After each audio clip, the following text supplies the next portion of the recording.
Hi అండి, blouses stitch అయిపోయిన తర్వాత ఐరన్ చేసి ఇస్తాంటాము. ఐరన్ చేస్తే ఎక్కడ కూడా ముడతలు రింకల్స్ ఏమీ లేకుండా ఫినిషింగ్ కూడా నీట్గా కనిపిస్తుంది.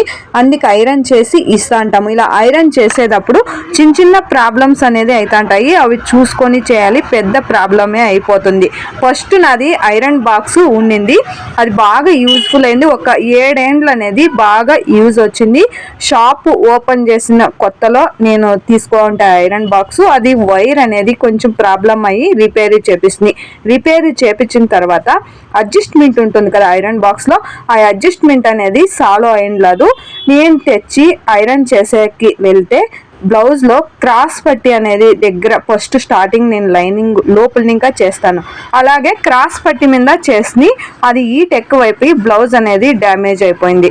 అలా కాస్ట్లీ బ్లౌజులు డ్యామేజ్ అయిపోతే కష్టం అవుతుంది కదా, కస్టమర్ దగ్గర కూడా మనకి మాట వస్తుంది. అందువలన పాతది అయిపోతే వాడికన్నా కొత్తది తీసుకుంటే కన్నా ఉండే వాళ్ళకి ఈ వీడియో నచ్చితే ఒక లైక్ చేయండి. థ్యాంక్ యూ వీడియో చూసినందుకు.